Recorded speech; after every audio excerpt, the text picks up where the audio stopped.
les voix des journalistes, à travers des commentaires des journalistes, d'avoir un petit peu un résumé des championnats anglais, espagnols, français, où évoluent d'autres Africains également. Et là, attention, la contre-attaque marocaine, peut-être le but, et le but, le 3-2, venu des pieds du Marocain Rachid Rocky qui vient peut-être donner le but de la victoire, même si le match n'est pas terminé, avec sa chevauchée fantastique. On le revoit ici courir et accélérer. Pardon, c'est le numéro 23, Mohamed Zouidi, là qui lobe le gardien de but. Mohamed Zouidi qui a couru un bon 50 mètres avant de mettre cette belle pichenette qui a trompé le gardien tunisien. Ah, les Tunisiens là, qui doivent se mordre les doigts, pardon. Et là, il y a eu quelques débordements. C'est dommage, voilà. C'est des images que l'on ne souhaite pas avoir. C'est des images qui sont interdites. On en avait parlé déjà avec Ahmed Paraiso. C'est des images qui sont vraiment tristes et lamentables dans le cadre d'une finale de Coupe des Confédérations africaines où beaucoup d'enfants regardent cette finale, où beaucoup de familles regardent cette finale. C'est vraiment dommage d'avoir un tel spectacle gâché par de tels comportements.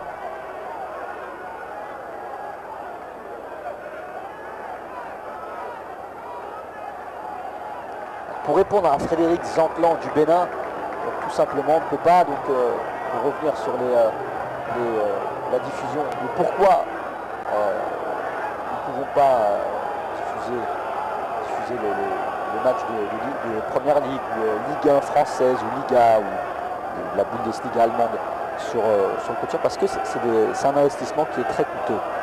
Voilà pourquoi. Nous avons déjà de belles compétitions qui sont diffusées sur Afnex, LC2, au travers de la Ligue des Champions, de la Coupe des Confédérations, la COSAFA, la CECAFA, etc. Donc voilà, vous l'avez vu sur le tableau de l'arbitre assistant. 4 minutes de temps additionnel, de temps réglementaire qui est terminé. Voilà, donc le but de Zouidi. Là, peut-être un coup franc intéressant pour les Tunisiens pour essayer de revenir à égalité. Ça se chamaille, attention ici à cette tête. Une faute logique, et on écrase le joueur aussi. Là, ça m'énerve de la part de Dominique Da Silva, ce numéro 11 que vous voyez sur votre écran, lui qui écrase le joueur derrière. Ça ne doit pas exister. Il faut avertir. Monsieur l'arbitre, il faut avertir avec un carton. Il ne faut pas prendre des joueurs pour des paillassons. C'est vraiment lamentable. Et des images qui ne sont vraiment pas intéressantes à regarder.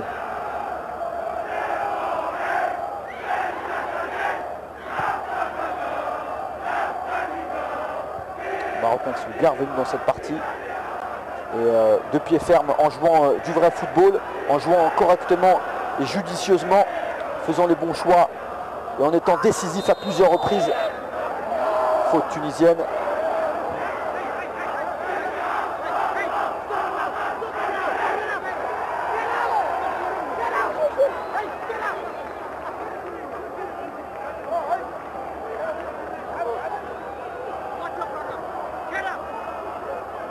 L'arbitre qui en fait un peu fort, hein.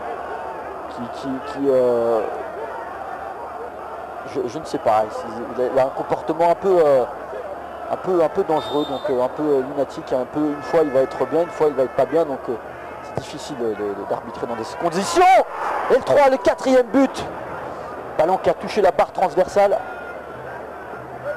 Encore un défenseur là qui est venu apporter son soutien offensif, Ayoub El Khaliki.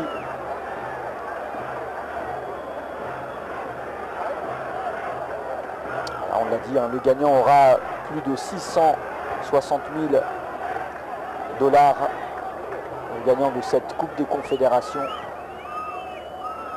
660 000 $ pour le club, hein, pour tout le club et tout le staff dirigeant, tout le club, c'est-à-dire tous les services. Donc ça va de l'administration au médical, aux joueurs, au staff technique, des formations, tout.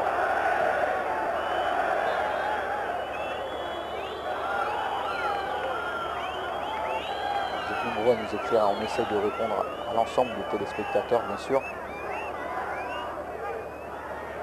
On a un message qui est un confrère, Ibrahim, tu vas être étonné. Donc c'est un régisseur qui travaille à la télévision de Watanchi à Lubumbashi en République démocratique du Congo. Mais on salue toute la régie d'ailleurs télévisée de Watanchi à Lubumbashi en République démocratique du Congo. À Watanchi, donc ce régisseur qui nous soutient et qui nous motive avec son message d'amitié. C'est Malumba Kassongo qui nous salue. Jean-Luc Malumba Kassongo. Salutations à toi Jean-Luc, régisseur pour la télévision la République démocratique du Congo. Bon décalage ici avec les Marocains, cette feinte peut-être, et ça ne trompera pas la défense tunisienne qui récupère ce ballon.